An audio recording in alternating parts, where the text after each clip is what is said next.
Good afternoon. My name is TIM RUGGIERO, and I live with my wife and 10-year-old daughter in Decatur, Texas, which is located in Wise County.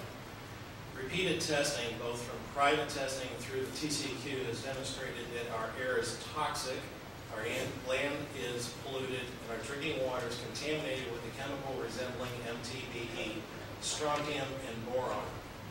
As always, I extend an open invitation to anyone and everyone who would like to come see this industrial waste site, formerly known as our home. Have you ever noticed that the only people that are claiming that the air is perfectly clean are the ones that are either pumping carcinogens into it or toxins into it and gain from it financially? It's the same group of people that keep stating that there's not one single documented case of groundwater contamination through hydraulic fracturing, although people like me provide the documentation every day. I'd like to see just one test conducted from a certified lab with no ties to oil and gas, where one scientist, not an economist, make this claim and provide publicly the actual documentation to support this. Certainly we have plenty of mineral right owners groups, industry reps, and PR firms, and one well-known economist, not scientist, making these claims.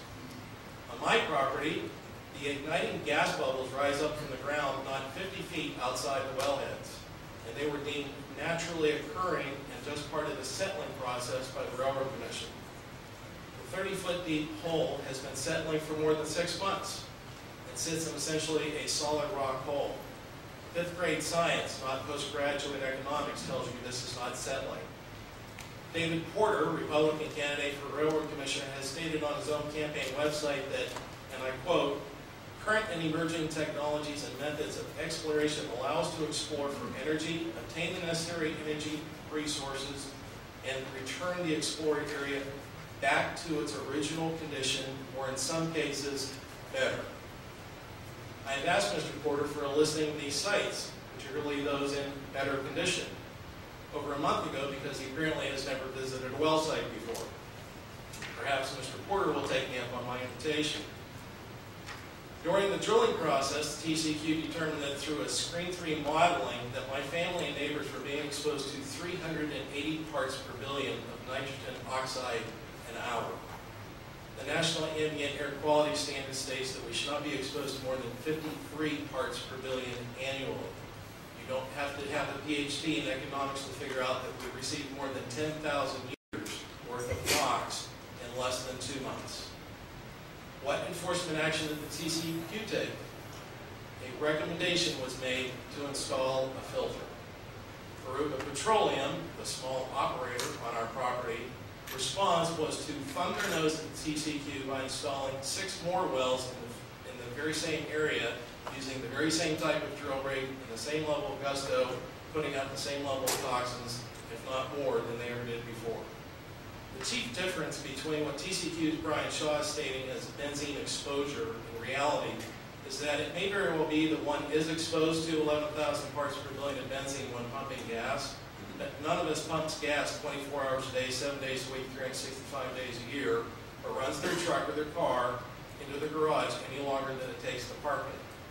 What is exposing us to some level constant levels of BTEX and other dangerous chemicals 24/7, 365 is an unknown quantity of leaking condensate tanks, compressor stations, deliberate flaring, and venting, and diesel generators, some as close as 200 feet away from our children's bedrooms. Shaw, like the rest of his industry pals, really need to stop comparing things to one another that have nothing to do with one another. His statements are similar to what Aruba Petroleum, the small operator on my property and in the area, say. Aruba compared my truck engine to their thermal flare, also on my property, stating that it put off about the same amount of emissions. Funny, I'm not seeing a state inspection sticker, a catalytic converter, or any other type of regulation that's installed on this flare. It shoots out 4-foot-high flames and belches out quite a bit of smoke. Mr. Shaw obviously has not been anywhere near this Texas or at my place in Wise County, which boasts 6 leaking condensate tanks, a thermal flare that belches out that fire and smoke, and who knows what else, and the intentional venting of frac tanks, wellheads, and condensate tanks, all of which are just a few hundred feet from my and 4 other neighbors' homes. As a conservative, I'm supportive of the state of Texas through the Railroad Commission regulating the industry as opposed to the federal government, but I've yet to see any actual enforcement of even the current regulations. To use the words of a soon-to-be former commissioner, I'm not aware of a single documented case of violation by an operator. More often than not, their investigative reports state no violations found. I've long lost any faith in Governor Perry's TCQ and the TRC because they have failed to act to protect the rights of the citizens. The U.S. Constitution's first words are, we the people, not we the industry. Quite frankly, we are fed up. We the people are tired of having our civil rights to clean air and water violated and hearing from the industry repeatedly state that they're doing nothing of the kind and that there exists no evidence. Currently, the burden of proof is on individuals, not the industry, of claims of poor health, air quality, contaminated water, and lost property values as a result of drilling. This needs to be reversed. The Aubrey McClendons, Larry Postons, and Bob Simpsons, and other executives are required to expose their children at the very same levels of risk that they're putting ours at. Then and only then would I expect to see the operators taking the necessary measures to protect our air, water, and soil. I would urge the EPA to take a bold stand and do what is necessary to protect our civil rights and property rights, which includes our own bodies and that of our children. In other words, follow your own mandate. EPA's mission is to protect human health and to safeguard the natural environment, air, water, and land, upon which all life depends. If the EPA fails to act, much like the TCQ and the TRC have failed to act, we will. There is a growing army of people that are tired of having their civil rights violated. We're tired of spending thousands of dollars on testing. We're tired of going to the doctor and having the doctors tell us that there's nothing they can do. They can't identify what the problem is. We are fed up. Thank you.